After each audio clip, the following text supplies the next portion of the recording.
So, welcome back. In this lecture, we continue the discussion on the initial boundary value problem, and now we take the Neumann boundary condition for the wave equation in first quadrant. Okay, so let me again write the problem.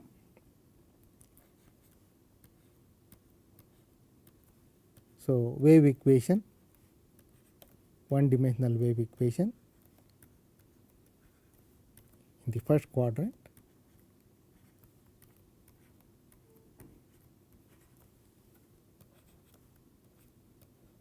Initial conditions,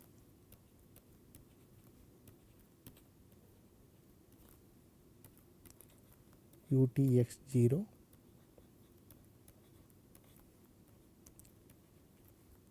U1 x, again x on the positive real axis, and now we consider the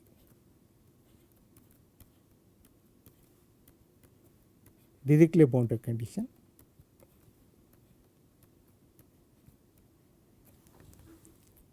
So, u0, u1 and h are given functions with appropriate smoothness.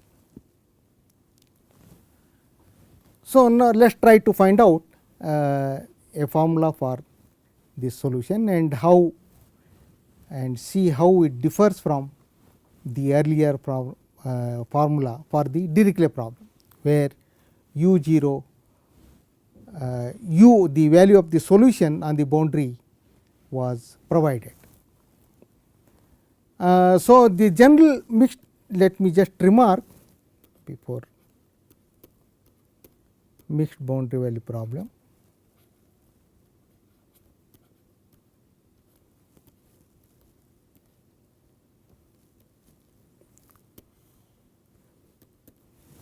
So, if we prescribe a condition of this form,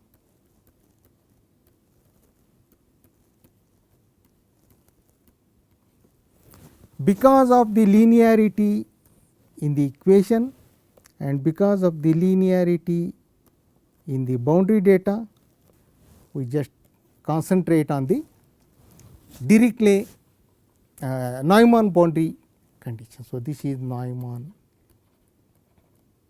condition, boundary condition.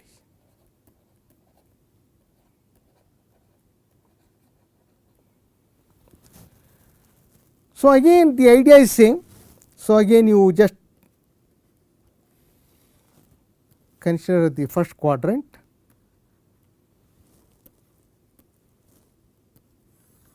and this characteristic x equal to C t.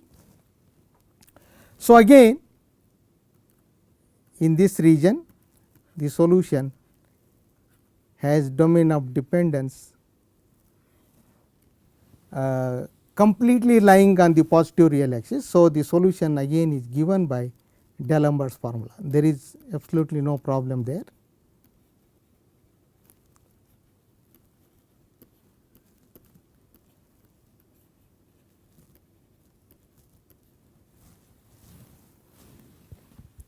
So, again problem comes here. See, in the previous case of Dirichlet boundary condition, we could use characteristic parallelogram property because the value of the solution was given on this boundary line. But in the present case, we are not given the value of the solution, but its first derivative. So, we cannot use CPP here, we cannot use characteristic parallelogram property. So, we have to proceed slightly different way, and that I will show you. So, again let us concentrate what happens in this region. So, x is less than C t. So, there is absolutely no problem in the region x bigger than C t.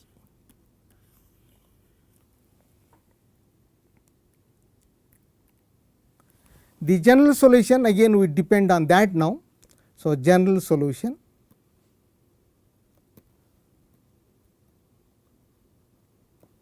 So, u x t is given by f of x plus c t plus f of g of x minus c t.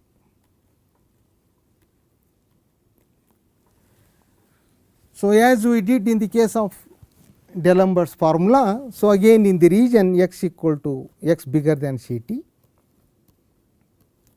So, we just use the initial conditions. So, as before, so let me write it. So, you just check, this is what we did earlier, u 0 x plus 1 by 2 c 0 to x u 1 y. So, we can always put a constant here k 1, and now this is valid only for x bigger than 0. Okay.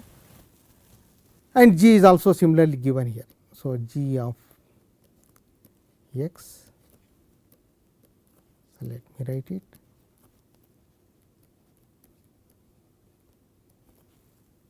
minus 1 by 2 c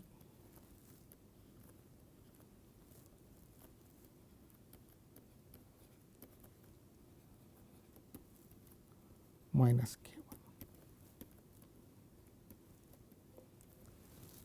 Okay, that is how in this region. So, x is bigger. So, x bigger than c t means x minus c t is positive and x plus c t is positive anyhow. So, this we can use this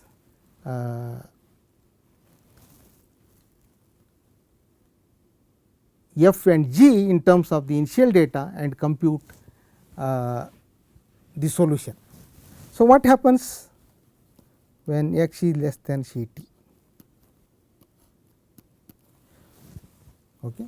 So, we still have the general solution, no problem there.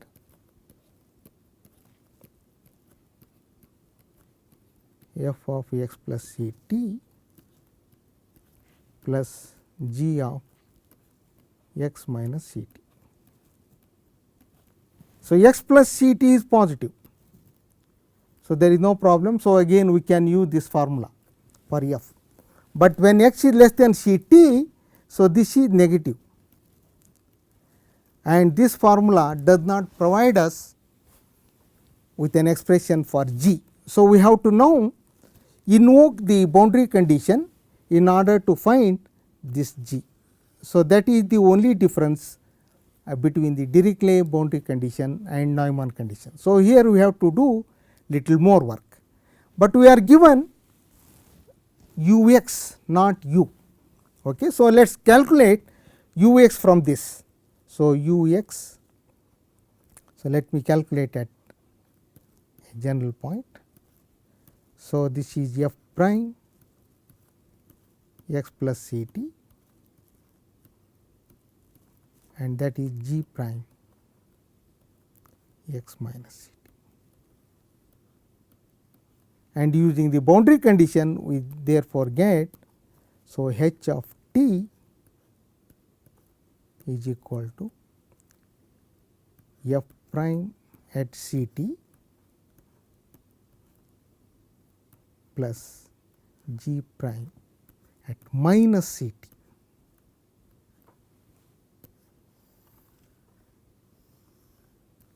Okay. So, therefore, g prime of minus t equal to h of t minus c minus f t f prime t, and f is already known. Okay. So, just remember that. So, f is already known,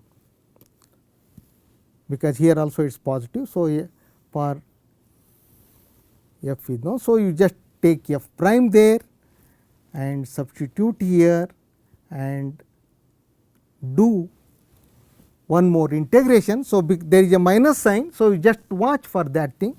So, we get g of minus t is equal to, let me write it, minus 0, this minus is coming because of that minus 0 to t h of s by c ds, and this I simply get f, and I just substitute the, again there is plus because of this minus. Okay. So, that you have to just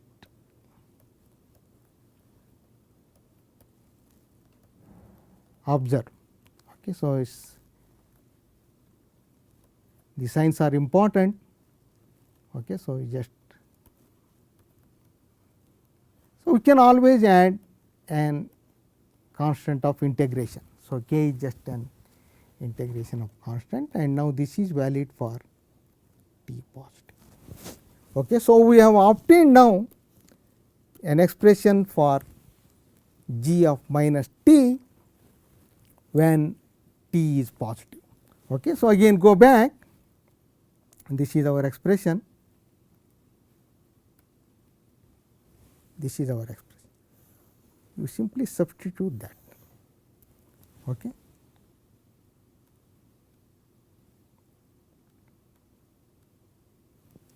So, therefore, for x less than c t, u of x t. So, let me just write that.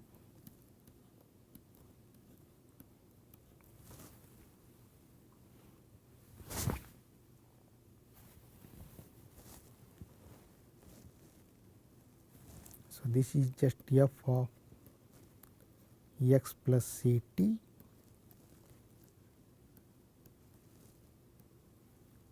plus g of x minus c t,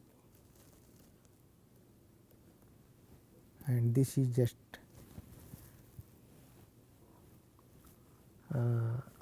let me write once again. So, this is half of u 0 x plus c t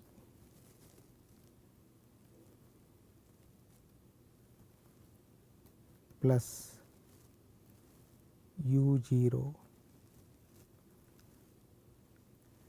x, just a minute. So, again go back. So, this is very important. This is the expression for f of x. So, I am replacing x by x plus c t. Okay. So, just remember that.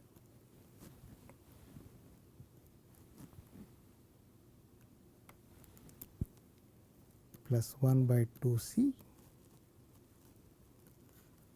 0 to x plus c t u 1 y dy.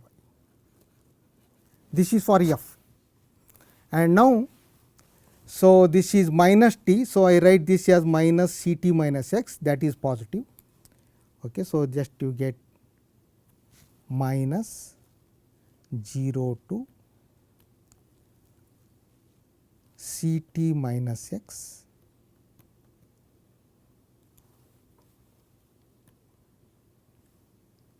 h of s by c ds plus half of u 0 c t minus x plus 1 by 2 c 0 to c t minus x u 1 y dy plus a constant of integration. Okay. So, let us now there is half u 0 x plus c t there plus half there, and now these two integrals 0 to c t minus x, and they cannot be combined. Okay. So, that is c t, of course, we can still do that c t minus, but this is a plus there. Okay. So, there is no cancellation there. So, that is one important difference. So, we will just write the final formula. So, therefore, for x less than c t, u of x t is equal to. So, first let me write the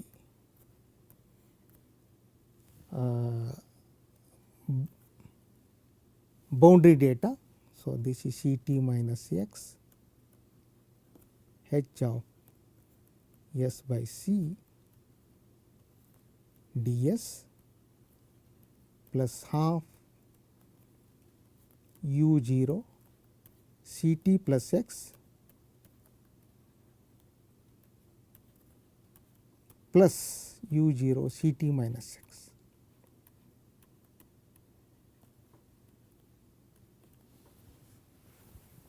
And now we have this half 1 by 2 c 0 to 2 integral c t minus x. So, let me write that also here 0 to c t plus x, there is no cancellation here.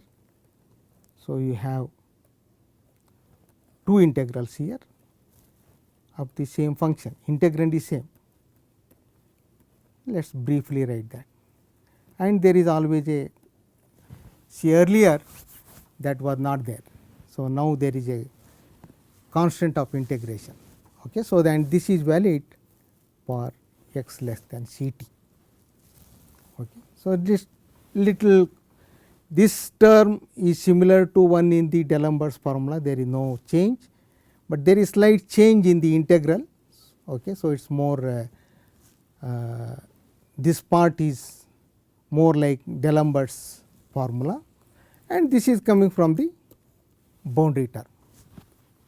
Okay. Again, so it is more work and more algebra. So, you can find out in this case what are the compatibility conditions. I am not going to do that. So, you just, because now you have the again expression for the solution, one in the region x bigger than c t and another one for x less than c t, and now you again take the limits of the solution, its derivatives, okay, and try to find out what are the compatibility conditions. It is more algebra. I am just compatibility.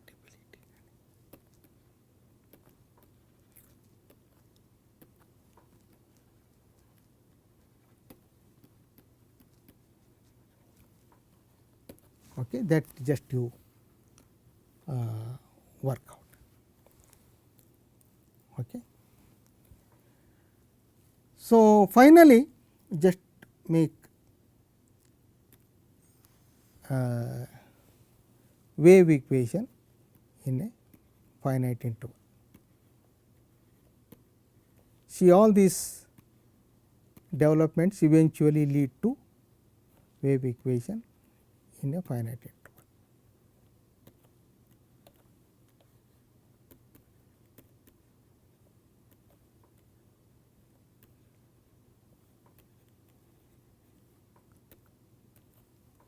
Let me state the problem again.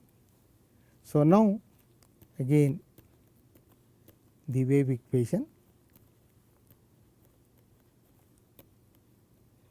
and now x lies only in a finite interval. So, call it 0 L. So, we can always bring any finite interval into this form. So, let us instead of writing a b. So, we will just write 0 L. So, again initial conditions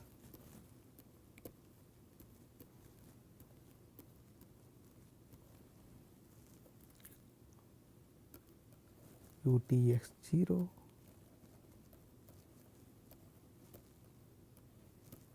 u 1 x, x is in the interval 0 L, and now there are two boundary points. So, we have to provide 0 t. So, let me call it h 1 t, simplicity again Dirichlet boundary condition. So, you can also take Neumann boundary condition,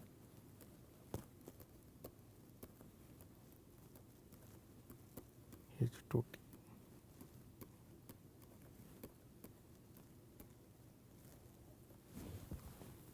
So, this is case of a finite string which is placed on the interval 0 L.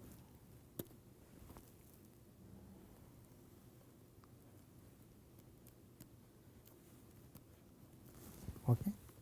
And some initial profile is given and initial velocity is given in the string, and now so you provide the data here. Okay. So, here it is h 1 t, h 2 t.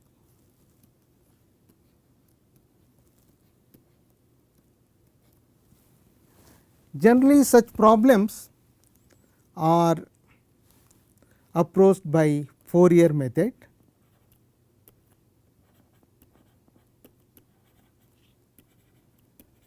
which is same as separation of variables. So, you seek a solution in the form of separation of variables, and then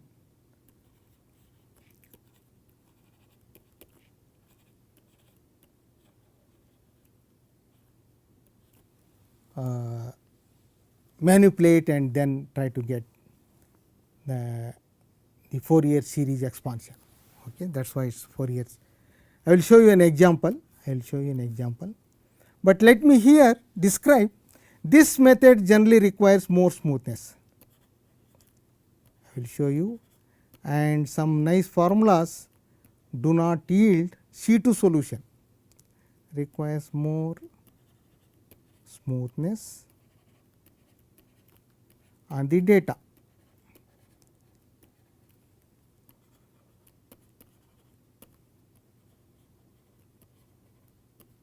Be it initial conditions or boundary conditions. Okay, we will see that. So, let me show you here quickly how we approach this problem just using the characteristics, and how a solution can easily be obtained. So, though no explicit formula can be written in this case, but depending on t we can determine how the solution is determined. Okay, so, let me write again this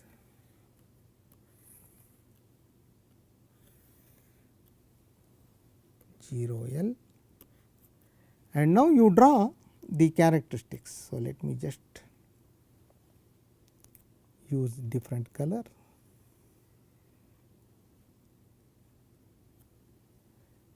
Through these points and keep on doing that. So, let me just okay. So, these are characteristics.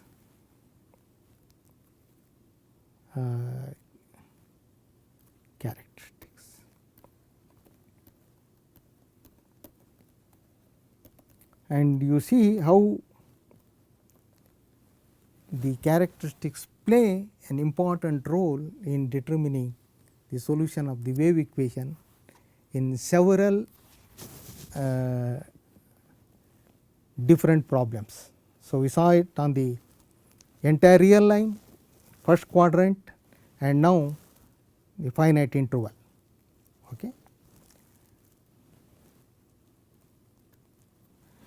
So, let me call them 1, 2.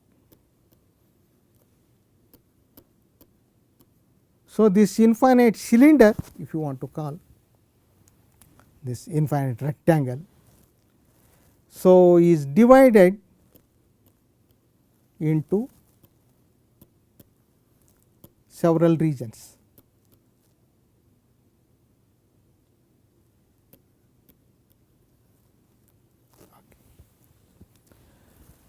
So, now depending on where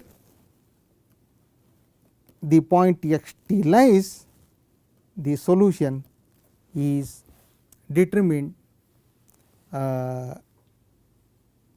in different ways. For example, if this belongs to the region 1, that is the first one.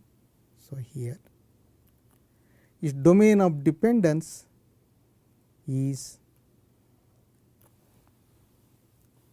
lies on the interval 0 L, and so in region 1 we can simply use D'Alembert's formula.